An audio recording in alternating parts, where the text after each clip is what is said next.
Welcome to everything you need to know about trees.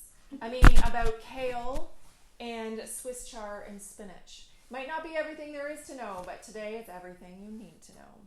So had this been a month ago, I could have used it for my Christmas tree. Look at how beautiful that kale looks. So gorgeous.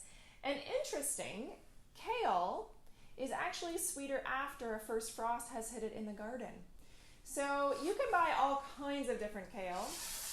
I'm going to walk around here and show you because it all looks green to me, but you will see that this kale back here and this kale over here all said green leafy kale on the package, and look at that. That is not very green. That's a little bit of purple, so that's pretty cool. That's a nice surprise in your garden. The leaves are green, but the veins are not. They're nice and purple. You can see that in there.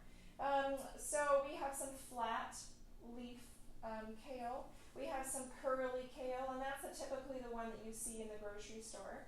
Now I wanted to show you what you don't see in the grocery store is these stems. It kind of looks like broccoli, but they're very woody. Now these grow like a tree, kind of a bush in the garden, and so after you pick the leaves off of it, you're left with this woody stem.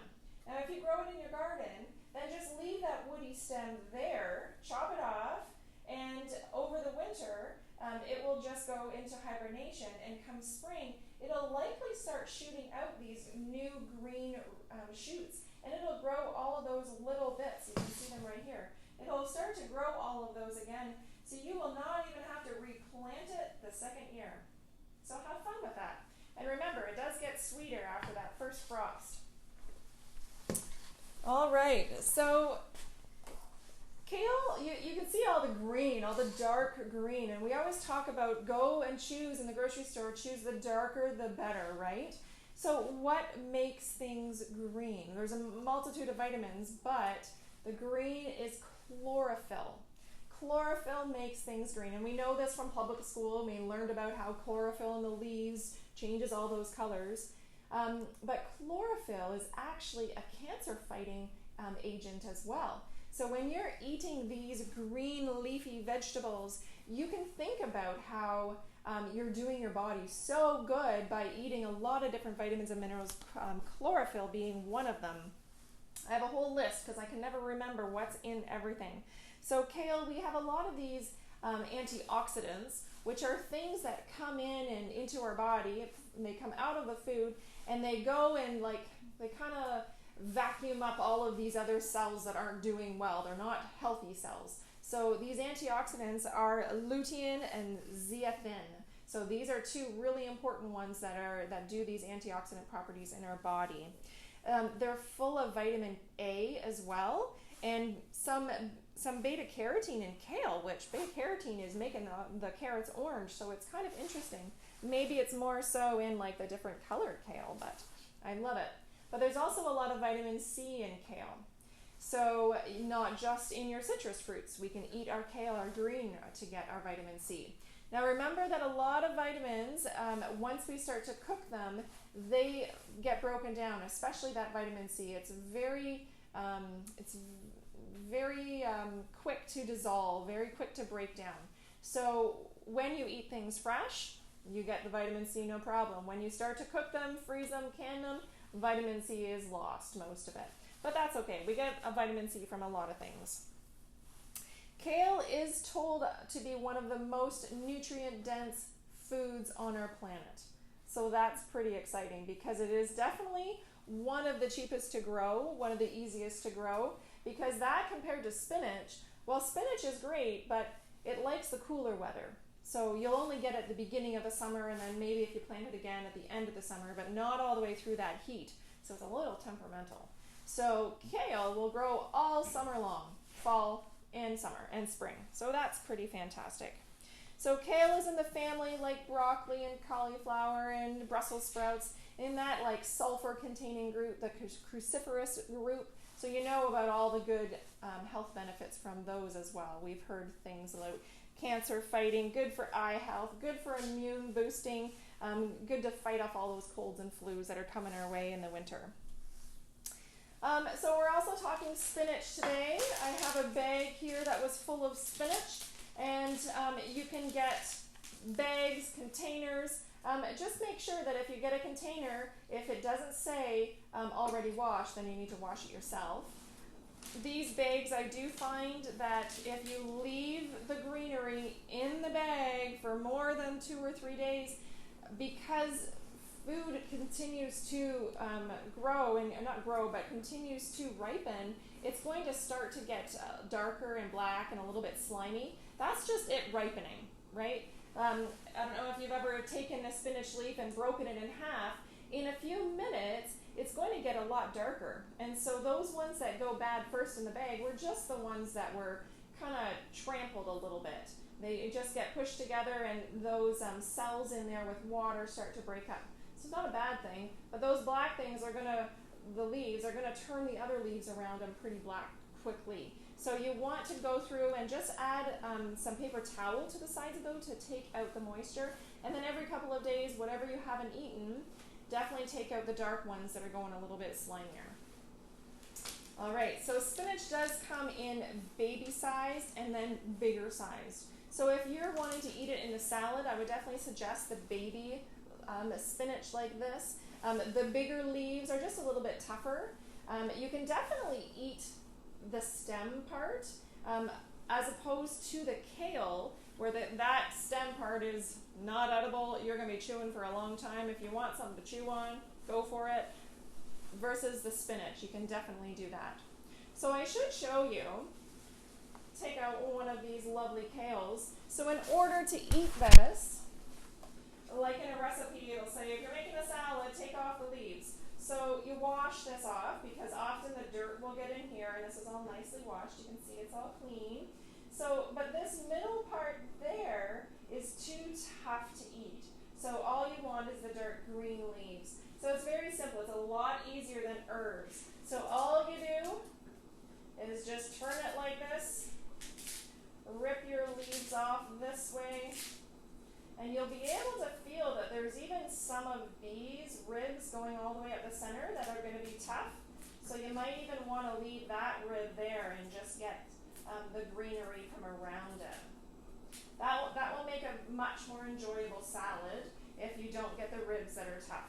So then from there, you can just rip them up into pieces and make your salad. Remember, with any kind of green leafy, if you chop that with a metal knife, it's going to go darker. It's going to turn a little bit orangey.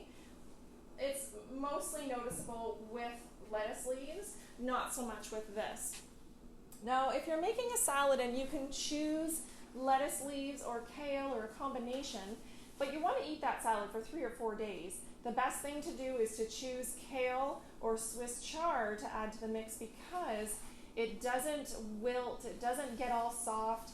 Kale is very fibrous. It's a little bit rougher. So salad the next day with kale is usually better than that day, just because it starts to absorb some of that vinegar, some of the oil, and it gets a little bit softer.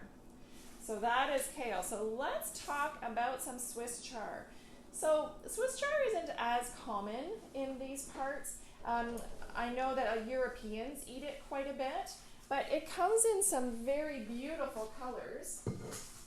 We have some red SwissChard, and we have some yellow SwissChard, and we have some on the ground. So all of the SwissChard all cooks up the same. It has the same nutritional properties. It has the same toughness versus the kale. Different kale can be tougher than others. Dinosaur kale, I've heard, is quite tough. So if you had the choice, dinosaur over curly, choose the curly. So SwissChard grows kind of like lettuce. You see that there was a great big stalk on that, but it's just going to start to sprout off all of these different leaves. And of course, just like spinach, the baby leaves are a lot more tender than the bigger ones. And you can put the smaller ones in salads and eat them up. You can put the bigger ones in salads as well. You'll just want to combine the SwissChard with other greens. If you don't like some of that bitterness, it's just a little bit of a stronger flavor. So how do you cook up SwissChard? You have all these different colors. You can actually eat this just like spinach. You can eat the middle. It just needs a little bit of cooking to soften that up if you're going to cook it. You can totally throw it in a salad and chop that up and it'll be totally fine. So if you want to steam it or saute it with a little bit of oil and a little bit of garlic, that's beautiful. So chop that up, 5 minutes sauteed in a pan, and that will all be soft. So what does kale have that some of the other foods do not? So kale is known actually for to have a lot of vitamin K in it. Sorry, this is not kale, this is SwissChard. So SwissChard is known to have a lot of vitamin K in it. And vitamin K is the one vitamin in our gut we know that we need so that our gut bugs will be healthy and our gut bugs will continue to grow. So that is a natural form of vitamin K. It also has a lot of vitamin A, which is really good for skin health, but it also has calcium, magnesium, copper, zinc, sodium, phosphorus, vitamin E, all of these things that you didn't know existed in food, but food grows from the ground and the ground has all these things, and that's how we get it in our body. So SwissChard will help fight cancer, help lower blood pressure. It will help to enhance sports performances. So if you know of anybody who is training, who's working out, this helps to bring more oxygen to muscles. So that's very cool. So for people that have high blood pressure, sometimes they're told that alpha lipoic acid is really good for lowering blood pressure. It is naturally found in SwissChard, so that is amazing.